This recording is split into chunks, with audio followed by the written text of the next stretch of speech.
Good morning, everyone. Welcome to the Early Edge. It's Friday. Hope you're having a great morning. We are brought to you by BetMGM. Make it legendary. We already have a lot of people in the chat, and I'm sure it's because you want to see Chip Patterson and all of the Friday people. We got a surprise for you today as well, but you probably don't want to see the recap screen. Listen, Thursday Night Football and Monday Night Football haven't been super good to us. And that's really putting it lightly. We go 3-5, which isn't horrible. It's certainly bad. It isn't horrible, but look at all the losses. I mean, it's all on the Cowboys game, just coming up short pretty much everywhere. Shout out to Meg for hitting that Jamison Williams over in spite of Amon-Ra St. Brown being back. We get saved a little bit by the SportsLine picks. Tom Casale, this one started at midnight, covers relatively easily. UC Davis plus 9.5. And then Jeff Hockman comes in with a plus 112 Calgary money line.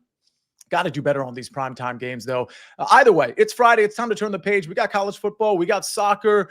We've got NFL picks. We've got so much, including, of course, the NBA and UFC as well. But ladies and gentlemen, you're all waiting for it. It's BPE Friday.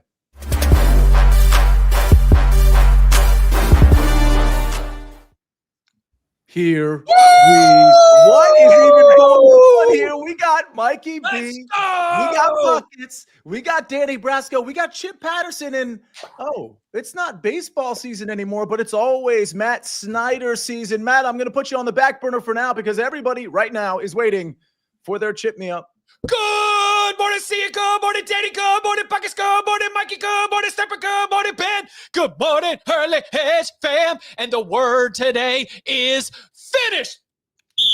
Because we are finishing the drill today, all right? We got conference championship week in the college football playoff. That is another beast. The bowl games, well, that's kind of like throwing darts in the modern era with the player opt-outs and the transfer portal. If you have been putting in that grind, if you have been breaking down these games for each of the last 15 weeks, then the word of the day is finish. Finish strong. Let's go.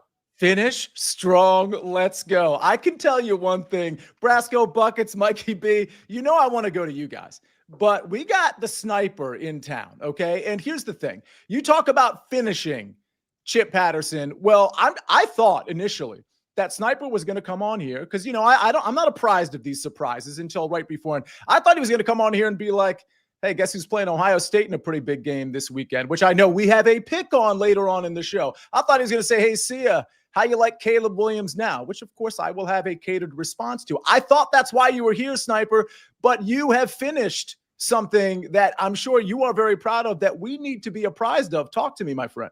Man, I got to tell you, I really missed how exceptional you are at those segues. Chip goes to finish, and then you come on with finish. That was great.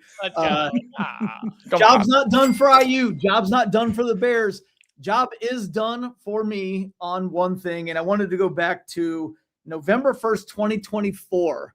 I texted Buckets and Sia and kind of said that was the end of the 2024 World Series and kind of said, hey, I'm going to miss you guys in the offseason. And you can see right here. Yeah, I have it too. Buckets kind of said, I'll try to hold it up again. Bucket said, hey, what do you do in the offseason? And the last thing I said was maybe work on a book with the fingers crossed. Obviously, I'm bringing that up for a reason. I have written a book. It's called The Leadoff Man. Check out by Matt Snyder on there. That's impressive. Without getting overly emotional, this is probably the thing that, other than family, other than meeting my wife, other than having our two kids, this is the thing that I'm most proud of that I've ever done. Wow. So it will be up live on Amazon at some point this weekend. It's going through some Amazon review. I've never done it before, but 270 pages. It's all about the leadoff man. Anything you ever wanted to know about the leadoff man. We talk about the evolution of the leadoff man. We talk about the greatest ever. In fact, we talk about some dudes, over 85 guys I ranked as the greatest leadoff men ever. Yeah. I talked about through history who could have been a leadoff man. For example, I think Barry Bonds actually could have been a very good leadoff man. Mm-hmm. If it was the modern game. Essentially walked over 100 times a year. They should have just batted him leadoff. Anyway, I'm open here for any questions if anybody has any. But other than that, I'm ready to get out of you guys' hair and be content with this little quick promo. Buckets has the opening question here. Quick question. Do you explain what a leadoff man is in that book? For those that don't know what a leadoff It's man in the is. intro. I know how to build a Perfect. foundation, so it is in the intro. Wonderful. Are there Oh, pictures for buckets? Yeah, that was what he was driving at. Farzad is in the chat. He says he's ordering it now, so we can't order it now, but we can order it later on in the weekend, and you'll let us know. Just check my social media pages throughout the weekend. It is under review right now from Amazon, which I guess is typical, but 24 to 72 hours or so, and then it will be live, and I will post the link. Beach Bum is shouting out Ricky Henderson. Everybody put in the YouTube comments. Ricky's number one. Put in the YouTube comments. Right. Go ahead. On this note, I will say that I did interview some pretty prominent names. Like I interviewed Johnny Damon, for example, Joe Mauer, John Smoltz, Kyle Schwarber, Mookie Betts. A lot of good interviews in there. But when Ricky is what made me think of Johnny Damon, because when I interviewed Johnny Damon, I said, hey, I'm working on a book on leadoff men, including a section where I'm going to rank the greatest seven. He goes, oh, Ricky's one then. Like, Easy. It's pretty well obviously accepted that Ricky is number one. But we're going to get to we're going to get to picks in just a second. Chip, we're going to get to you in just a second. In the chat, but also in the YouTube comments, put your favorite leadoff man or whoever you think is the best leadoff man of all time. And if it's Ricky, then put somebody else. Put Ricky and somebody else as well. Chip Patterson, go ahead. Yes, Matt, Chip Patterson, CBSSports.com, CBS Sports HQ, in the Cover 3 podcast.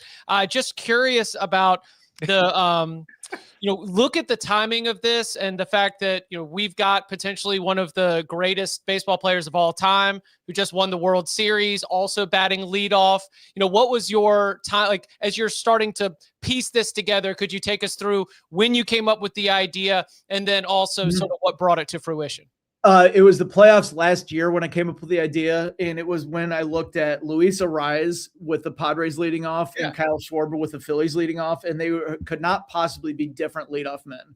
Like, you have an old school batting average only guy who never walks with no power, and then you have Kyle Schwarber with generally a low average with a ton of home runs who takes his walks. And I was like, man, if you look at this playoff field, there's something here. Yeah. And it just kind of, as you guys know, things can snowball from there. And it just kind of snowballed from there. That's awesome. So, yeah, it was a lot of fun. I honestly have thought about that in buckets. We're going to get to your picks in just a second. Forgive me, Danny and Mikey B, for skipping intros, but I know people are going to want to get to picks. But Sniper, I remember that group text that we had after the end of last season. And honestly, it comes up in my mind every once in a while in terms of, like, I wonder if Sniper, and I didn't know until yesterday that you had published a book. It always comes up every few months. I'm like, I wonder if Sniper got around to writing that book, because most people, they just don't have time to do it. So it's actually kind of inspirational that, as busy as you are with CBS and all your obligations, that you were able to pull this off. So I'm just very proud to have you on the show, and just on your behalf, very proud that you have put this out there and followed through on something that was merely a text and just a spoken word. And a quick spoiler, every single person right here on the screen right now, you are mentioned in the acknowledgements. Really? Oh, wow. Really? What an honor. Wait, am I like blanket like all of my colleagues at CBS, or is this like a Chip Patterson? By name. Oh, thanks, Wow. man. How kind. Wow. Thanks, man. It was a don't be like us part, I definitely distracted you more than I helped you, Yeah. but I'll still take it. This is in spite of so-and-so. Yeah. So I was able to write this book. we can tell people that you might know me from Matt Snyder's book, The Leadoff Man. Buckets, people know you from hitting bets. We do need to get to some bets as we're several minutes into the show. Sniper, please stick around, because we are going to, it's up to you, actually. We're going to talk about Indiana. We're going to talk, maybe we'll bring up the Bears. I know the chat is talking all things Chicago, and I know Ben loves that as well. But Buckets, let's get to a couple of soccer picks. You've been, people are waiting for your, I'm not going to say whether you've been hot or cold, but this week people have been waiting for your picks, as the recap screens have been not as great. If I ever write a book, I'll mention all of you by name as well. There, I just No, thank you. There. Okay. No, thanks. No, that works. How about instead I just shut the hell up and give out some bets? I'm fine. All right. Let's talk about out of your mouth. Slander. Hey guys, Buckets here. Let's talk about the Danish Superligaen, because this afternoon we've got a great matchup between FC Fredericia taking on Odense, and we're going with the same game parlay of both teams to score in over 2.5 goals, priced at -110. If you look at the Danish Superligaen, these two teams are literally the worst defense in Denmark and the second worst defense in Denmark. Fredericia has conceded 41 goals in their 17 matches. They are relegation bound. They are just having fun at this point. They're still scoring goals with 21 scored in the 17 matches, but defense is non-existent. Odense, or OB, has conceded 36 in their 17 games while scoring 29. This is one of those games that I don't really look at anything besides the numbers, besides the statistics, because when you have defenses this bad, this is the game you want to ladder. This is the kind of game you want to take over 2.5 and both teams to score like I'm doing. You want to bet on first half goals, ladder to 3 and 4.5 goals. Just have fun with this one, because there is zero at stake when these sides play, which often we see those matches lead to a lot of goals. Second bet, we're going to the German Bundesliga, where we have FCS Mainz taking on Borussia Mönchengladbach. And we're going with Gladbach draw no bet at plus 100. I am tired of telling people how bad this Mainz side is. They are the equivalent of the Wolves right now in the Premier League. Mainz has one win in their opening 12 matches. A single time have they won this season, and they're taking a Gladbach team who has picked up 10 points in their last 4 matches, unbeaten in their last 4, and for some reason, because of home field advantage, Mainz are the favorites against a team they have no business beating here. I think Gladbach win outright. If you want to sprinkle their team total at plus 125, I don't hate that either, but draw no bet with that safety net we love so much at even money is absolute insanity for this matchup. Love this bet, Sia. All right, we got a couple of bets from buckets for soccer. Now we transition to college football, and I want to get there quick, Chip, because Sniper is here. And I'm sure he wants you to talk about this Indiana-Ohio State game. You've got a very clever way to bet that one. But first, we've got a pick for Friday. And I've got a follow-up question for you on this North Texas game. And then, of course, we got a Georgia-Alabama pick, and then you get to Indiana. Okay. All right. Yeah, we start on Friday night. Friday Night Lights, as always. Reminder, CBS Sports Network is where you can find Conference USA, a.k.a. CUSA, as Jacksonville State plays host to Kennesaw State. Some of the cream of the crop in the CUSA, so be sure to keep your eyes on that one. Our friend Jordan Giorgio working sideline on that one.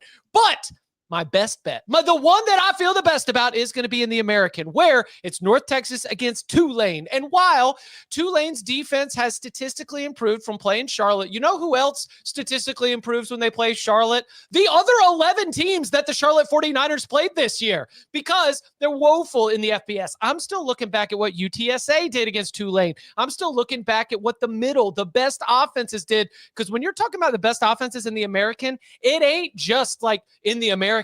North Texas, led by quarterback Drew Mestermaker, has one of the best offenses in the entire country. And even in their worst and only loss of the season, they still scored more than 35 points. So we are going North Texas, team total over 34.5. I lean North Texas minus the 2.5 as well. The game is in New Orleans. That's going to be a little bit tough, obviously.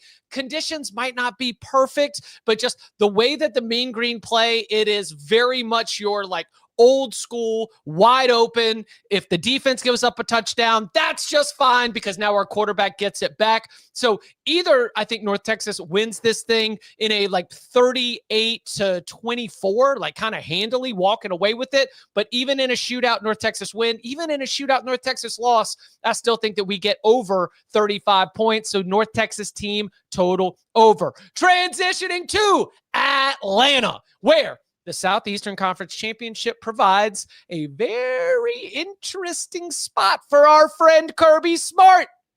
Kirby Smart, 1-7. 1-7 against Alabama since taking over as the Georgia head coach. 0-4 in this very building. Y'all smell that?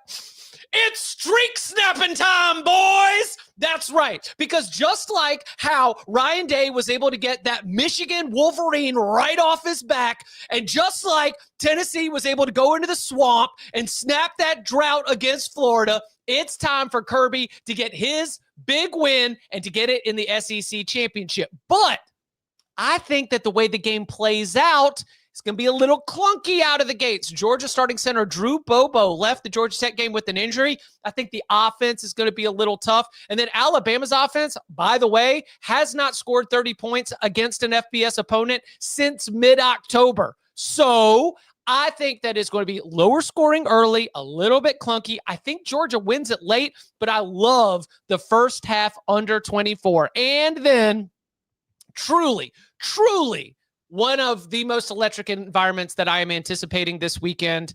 It is one of the biggest moments in Indiana athletics history. I'll let Sniper, I'll let Ben speak to that as well. But the fact that you've got 12-0 Ohio State, which has not won the Big Ten since 2020, going up against 12-0 Indiana, which has not won the Big Ten since 1967 and has not won it outright since the 1940s, clashing. I mean, the power rating for these two teams are way above all the other SEC teams. These have been the two highest performing teams in all of college football. And miss me with the, it doesn't even matter. They both got playoff spots. No.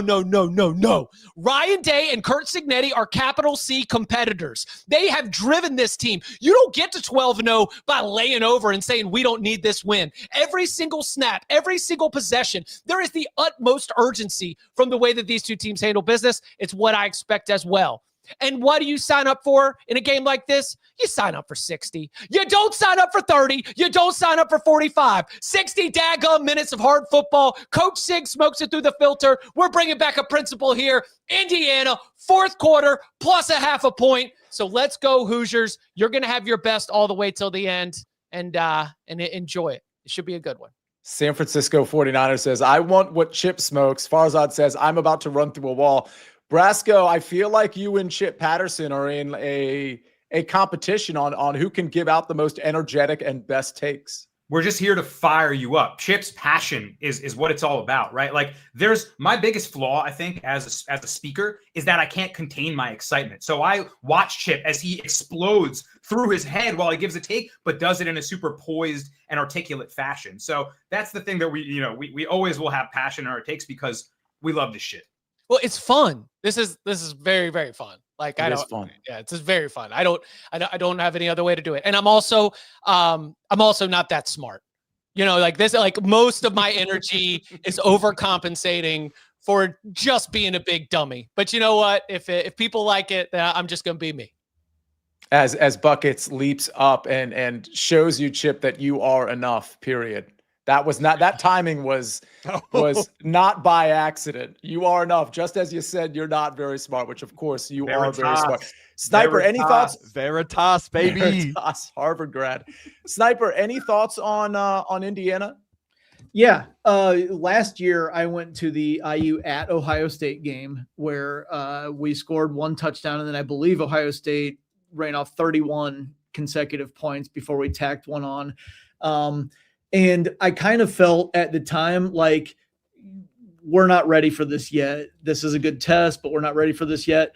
I think this year is different. I think this team is different. I think IU is ready for this. So better along the lines of scrimmage. And I talked to Kurt about this in July.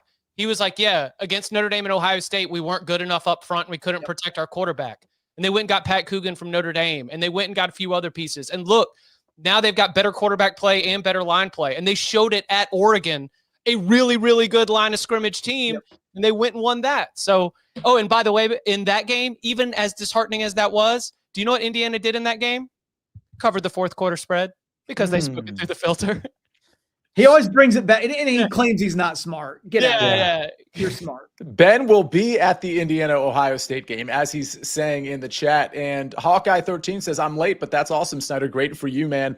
Let's keep it moving. Mikey B, we got to get you involved here. You've got a couple of NBA picks for us. We got so many picks and so many questions from the chat to answer, but Mikey B, you're up next. Thank you, Sia. I am disgusted with the Bulls, but that doesn't mean we aren't going to bet their games. Okay. So first, we're going to take Josh Giddey over 9.5 rebounds. It's juicy at -136. He's grabbed at least 11 rebounds in 7 of the last 10 games.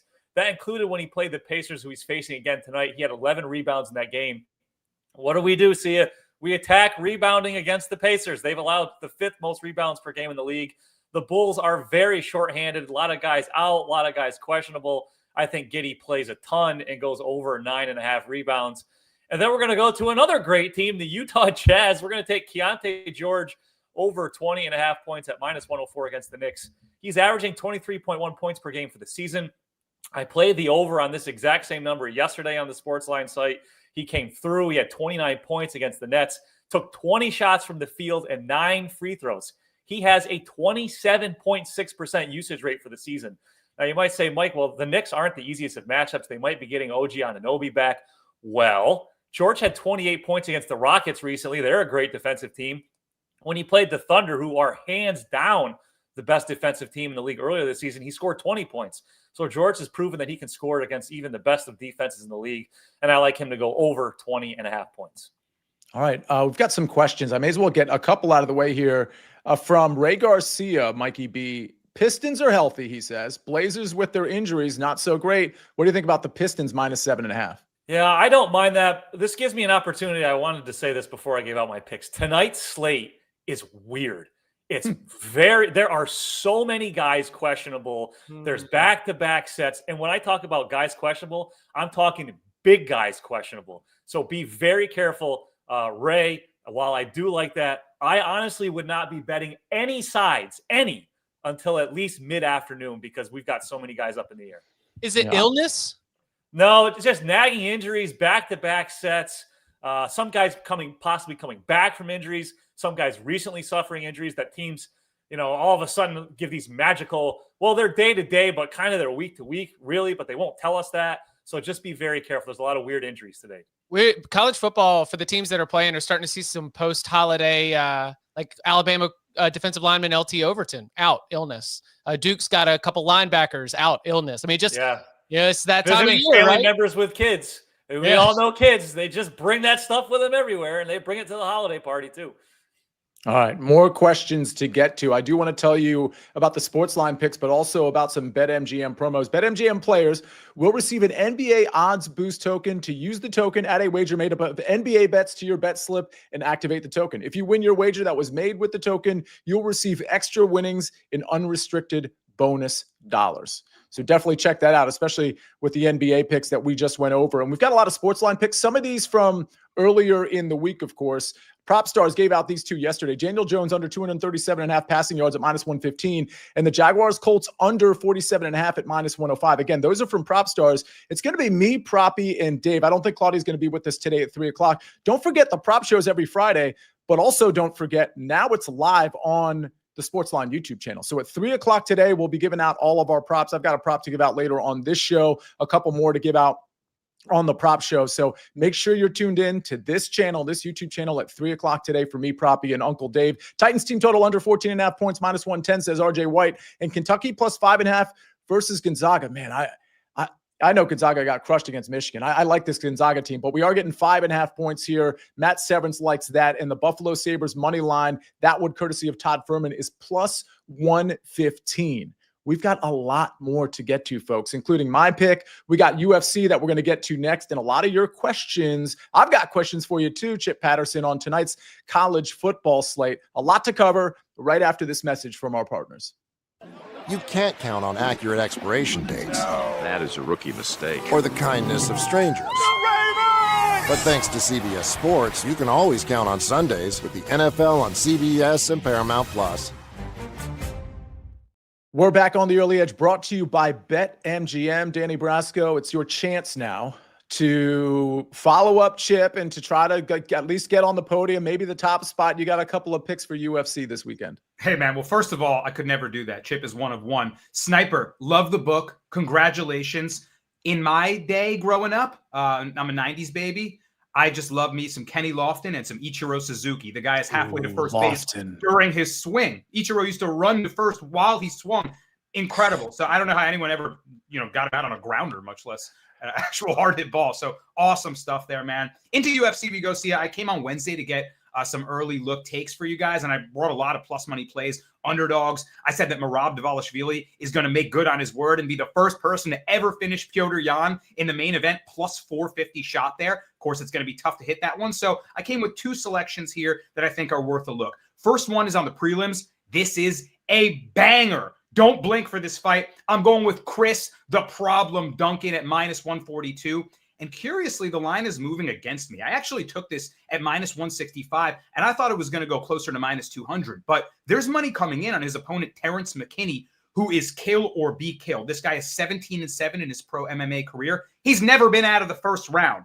So really my question mark is, can Duncan survive the onslaught? McKinney is extremely explosive. He put down Drew Dober, one of the toughest guys in the sport.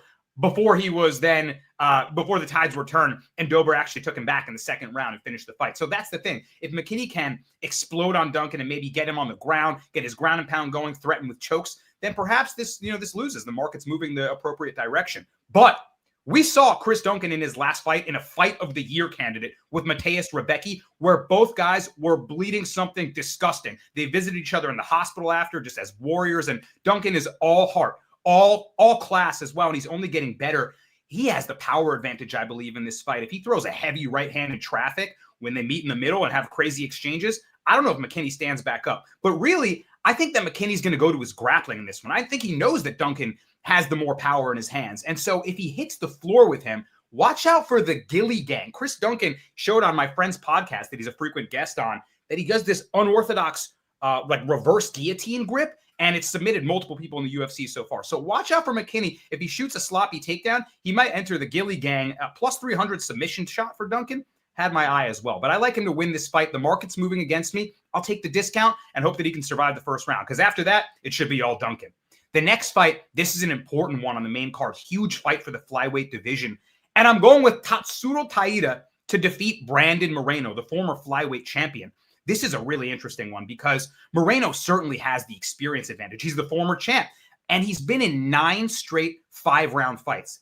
That's why I like Taira. This is a 3-round fight, and I think it could work against Moreno. We know he's got the more technical boxing. He's got great cardio. He's got a good approach, high IQ, but I think Taira can create some wild exchanges. He is an elite grappler, jiu-jitsu ace, but he's a willing striker. He will walk right into the fire, throw violent right hands, create these wild exchanges. We saw the heart and toughness he had in his split decision loss to Brandon Royval. And although he was outmatched in the striking and getting clobbered in a lot of points in that fight, he got to his positions on the ground. He was able to lace up body triangles, take the back of Royval, and end up losing a split decision in a close 5-round fight. In a 3-round fight, he may only need to take Brandon Moreno's back in 2 of those rounds. If he gets that body triangle in and laces it up, Moreno might not get out of it and spend a large portion of that round on the ground. So I think Taira can win a close, competitive 29-28 decision. And if we cash these UFC bets, Ben, at the end of it, we'll be saying what Taira says on the mic. Thank you. I'm happy. Let's see it. Yeah. There it is. I'm happy. Thank you. There it is. Brasco, Gipper's Picks in the chat says, I think Merab over 7.5. What do you think? A few people asked that, the takedowns. I mean, Merab in his last fight against Petr, like I said, this is a rematch I mentioned on Wednesday. In the first fight, Dvalishvili attempted a record 49 takedowns. He took him down 11 times. He was just overwhelming him with the pressure and pace. Merab has the greatest cardio on planet Earth. So it's going to be hard for me to not like that bet. And he's a guy that lets people get back up just so he can take you back down and punch you in the face on your way up. Yeah, it was Scott Sneed who had that suggestion as well. Snug the Cat Bucket says, what are your thoughts on Benfica versus CP Sporting, both teams to score at -125? I like it better at -115 on MGM. Ooh, Whoa! Yeah. What do we think of that, guys? Let's go. That line sounds legendary. Go ahead. What I will say is I really like both teams to score, but I would not take anything else in that game. I wouldn't try to get cheeky and add over 2.5 goals. Under 2.5 goals has now hit in 5 of the last 5 matches they played against each other, but both teams to score has hit in 8 of the last 10. 1-1 is a very common scoreline when these two teams play because they're two of the juggernauts. They play a bit more defensive. They like to make sure they're not making that first mistake. So we actually see this matchup with all the good attackers be very cagey. So take both teams to score, but do not take over 2.5 in this one. I have a question for you, Sniper, but Eric Mulder first says Burns -105 versus Cam Young round 2. I don't really like either side of that. I do think Cam Young's going to bounce back in spite of some bad approach play yesterday. So honestly, just so everybody knows, I have an NFL prop. I don't have any matchups because it's a 20-person field, and honestly, I'd be forcing it. We just don't have a lot of selections. There were a couple of leans, like for example, Straka -105 over Hideki. I don't hate, but again, I don't know that I'm willing to give those picks out because again, the selections, the course, the setup, I'm just not super interested. Maybe tomorrow I can tweet something out or put it in the SportsLine Discord. More picks to get to, but Sniper, what do you think about the Jays? Asks John Chaluk, the Dylan Cease signing. It's interesting. I like the fact that they're capitalizing after getting to the World Series and getting so tantalizingly close to winning the World Series. cease over 7 years, I don't know, man. It's going to be a roller coaster, but he's the type of guy that if you get to the playoffs and if he's the right version of himself, he could change a series. So I like the signing from that point of view. So overall, I like what the Blue Jays are doing so far, shoring up the rotation.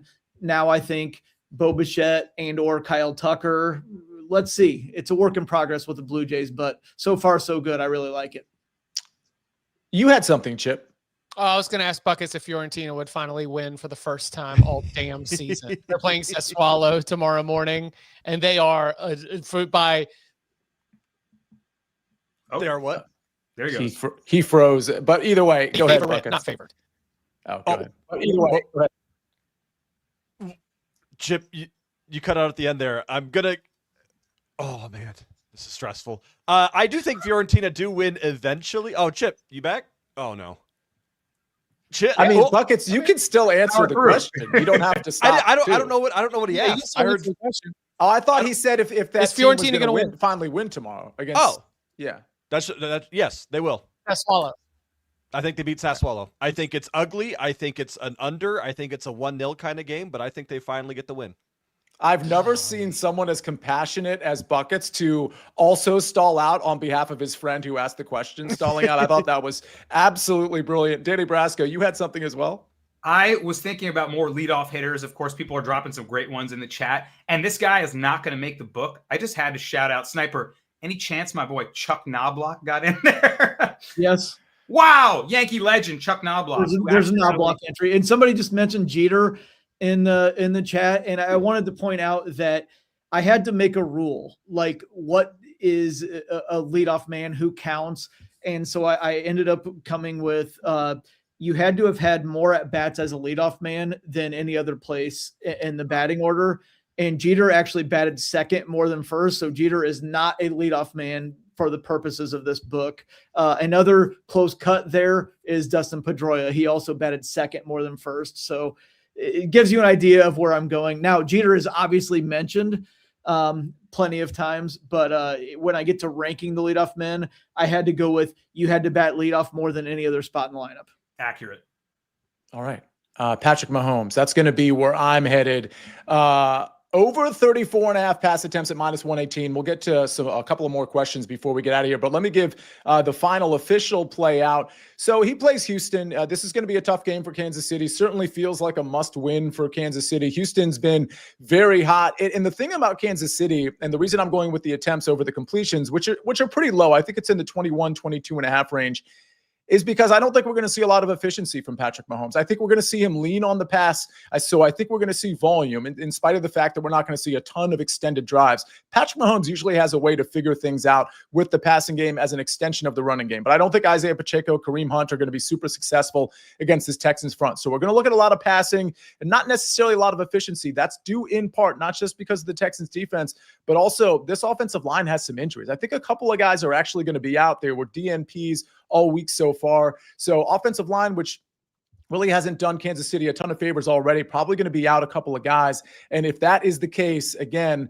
even if he just peppers the short area, we'll probably see a little bit of an inefficiency. I think this line should be at 35.5 pass attempts, which it is in some places, but I believe BetMGM and FanDuel still have it at 34.5 in this -118 to -132 range. I put it in on SportsLine last night at -120 at BetMGM, and it's actually down to -118 at BetMGM. That's the best price you can get on over 34.5 pass attempts. Again, Patrick Mahomes there. All right, let's see if we can get to, I had a question for you, Chip.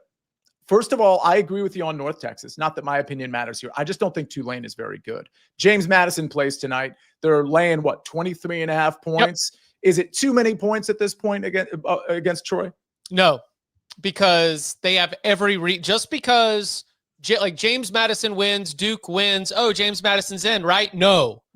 This selection committee, wow, guys, this has been an amazing selection committee. I mean, guys, when you think about the Mount Rushmore of college football playoff selection committees, certainly you've got the 2014 committee, certainly you've got the 2023 committee, but man, the 2025 committee, the way that they are able to just have so much flexibility, change their mind from week to week. One thing matters one week, then it doesn't matter the next. You reward Alabama for beating a 5-7 Auburn team, but you don't reward Miami for beating a Pitt team you had ranked in the top 25. I mean, wow.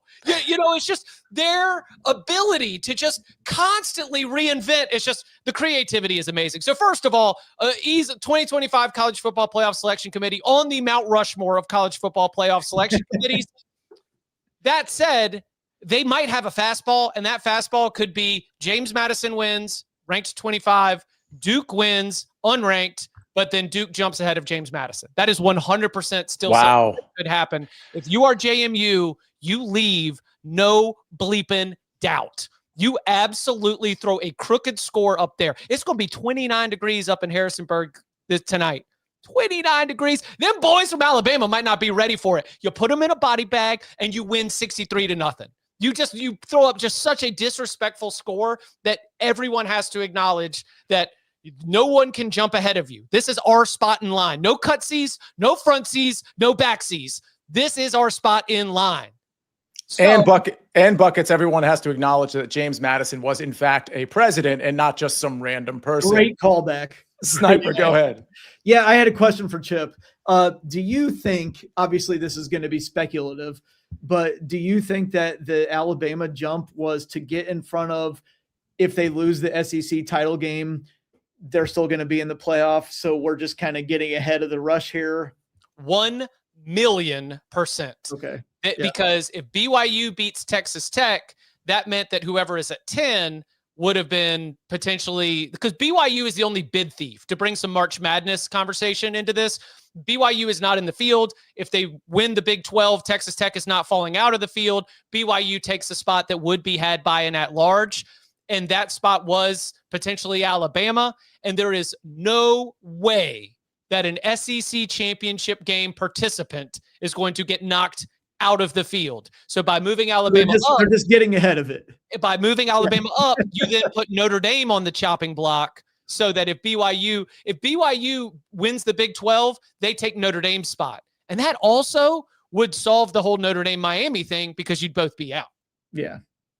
I do want to follow up, full disclosure, on I know you said you lean North Texas. I lean North Texas as well. I might even bet it tonight. But on the College Football Picks show with Emery, Tom, and Mike, both Mike and Tom, that's still in your feed. I strongly encourage everybody to listen to that show. It's really, really good. But they both liked Tulane in that game. So I'm just throwing that out there. Buckets. Steve Folkerts wants to know Arsenal money line -110. Let me see who they're playing real quick before against Aston Villa on the road. This weekend is tough for me for a lot of reasons, especially for these big clubs like Arsenal, because they have to play this weekend and then they have Champions League still coming up. And after Arsenal kind of beat down on Bayern Munich, they kind of can win out easily if they focus on their Champions League matches. But again, they're still trying to win the Prem. Aston Villa is a pain in the ass to play at home. I would stay off of it until you get lineups, because Arsenal still are missing Gabriel in the back line. They still don't have Jokic back. There's just too many variables up in the air for me to bet a money line this early. I don't hate it, but I wouldn't put my money there yet, at least. All right, let's see. Pascal Siakam over 31.5 points and rebounds is -115, Mikey B. I'd be worried. The Bulls are really shorthanded tonight, and I wouldn't be surprised if they got blown out. And if that's the case, we might not get a lot of fourth quarter minutes for Siakam. So, Jay Long, I'd be careful. That's a stay away from me. I wouldn't bet either side. I know you don't like your Bulls right now, but I mean, the Pacers can blow anybody out. I'm asking. I'm not telling. Asking. Yeah. The Bulls just, as Ben knows, he was at the game. The Bulls just got handed to them by the Nets. Okay. Yes. The Nets. The Pacers have a bad record because they were missing a lot of guys earlier in the season.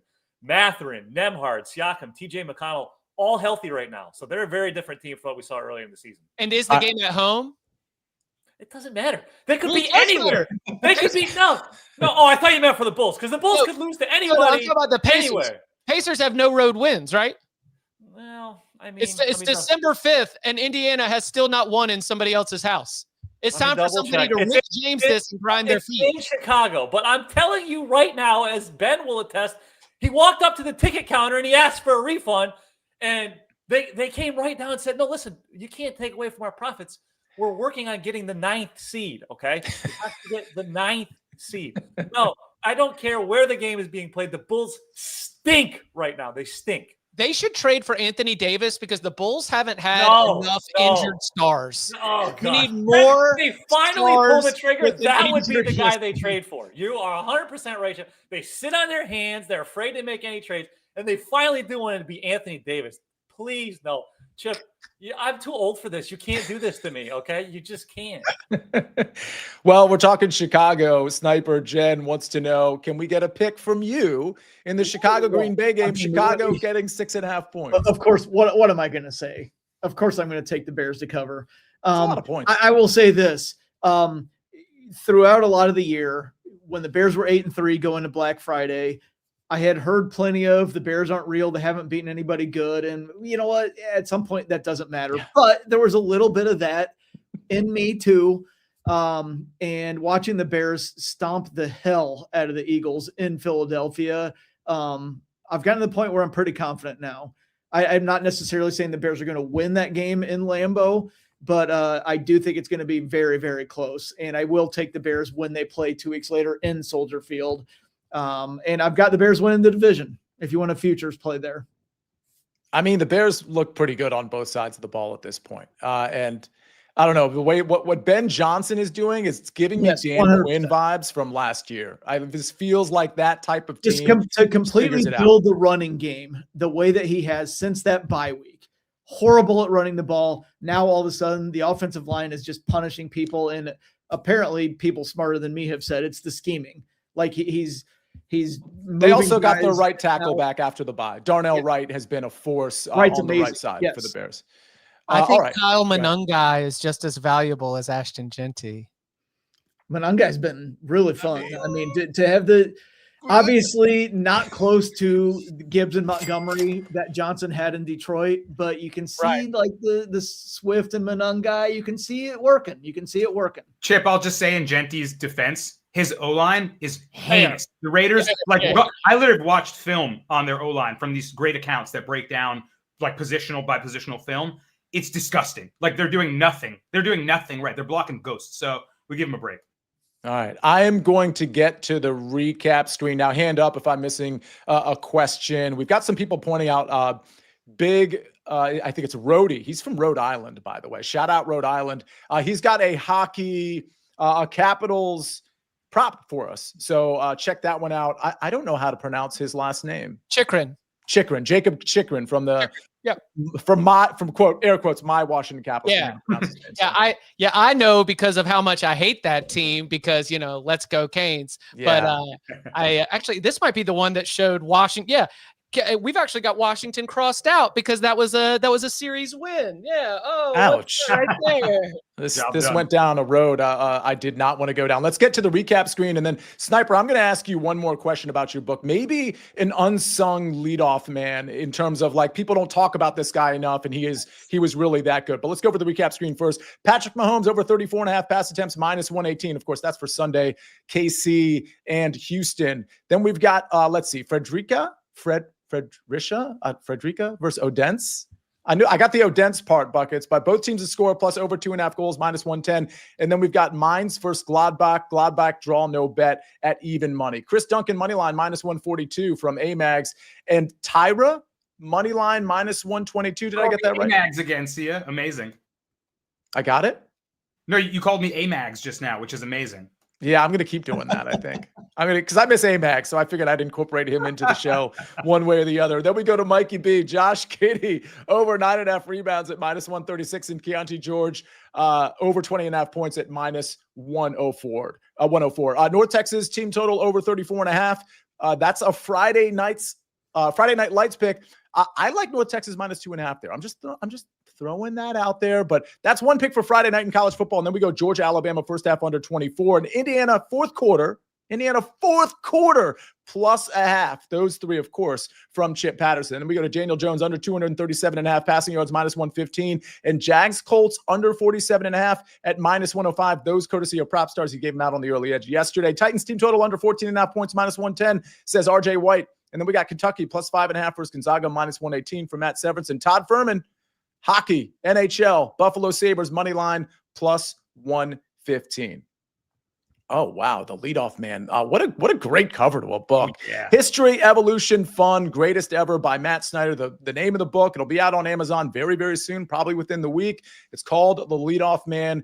Go check it out and support your guy, Matt Snyder, who's been supporting this show for so long. Go ahead, Brasco. Hey, Snyder, how about the Biggio elbow lean in, the crouch lean in? Oh, that's mentioned. The hit by pitch, like so It's illegal. absolutely mentioned. Come on. And the pine tar on his helmet. I Yes. mentioned how you could always see the pine tar on the top of his helmet because he got it all of his hands and he kept hitting the helmet. This book is going to rock. Sniper, how about an unsung leadoff man that doesn't get the attention he deserves? I've got a deep, deep, deep, deep cut for you. His name is Turkey Stearns from the Negro Leagues. He used to talk to his bats at the end of every night in his hotel room. If he had a good game, he would tell his bats, "Hey, good job. You guys did a good job." If he had a bad game, he would scold his bats. So his name is Turkey Stearns. All right. I know a lot of professionals and amateurs who do that to their putters. That's all right. Yeah, you put your putter in timeout, put it in the closet, switch it out, grab a new putter for your next round. I like that.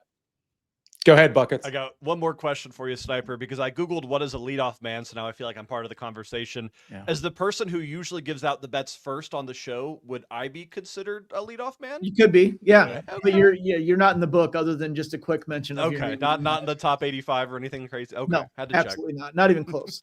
Also, probably not in the top 85 leadoff men or women in sports betting shows. Buckets.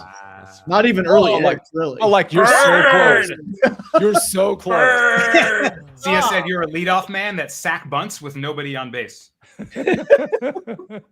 We'll tell you what a sack bunt is later. All right, ladies and gentlemen, what a great show. We went really long, but I just feel like, Matt, we had a lot to celebrate. We had a lot to talk about. Also, your timing coming onto this show is really great as it relates to the teams you root for. And we got Chip, Danny, Buckets, and Mikey B. Hard for us to go less than 35 minutes. So we went 46 because that's what we do. We got to get a bounce back recap screen. By the way, Chip, you started the show. That whistle, I think, just got everybody really dialed in. So very much appreciate that. We need a good winning recap screen on Monday because it's been a couple of days. Actually, yesterday we were 2-2, and I think the day before we might have been 5-2 or 6-2. But really, over the last 2 weeks, it hasn't been great recap screens, if I'm being totally honest. So hopefully we've got a good one on Monday. Everyone, thanks for being in the chat. Thanks for listening to this show, watching it live. Check us out on the SportsLine YouTube channel at 3 o'clock for the prop show. That's going to be a lot of info and a lot of picks you're going to want to consider. Thank you, Danny. Thank you, Buckets. Thank you, Mikey B. Thank you, Chip. And thank you, Matt Snyder and the leadoff man. And, of course, Ben, have fun at the Indiana game. Not the Ohio State game, but the Indiana game this weekend. Have a great weekend, everybody. Buckets, close us out. I'm not a leadoff man. I don't close this out. I start this. That's true. Brasco, you want to close us out? You know the law. Subscribe.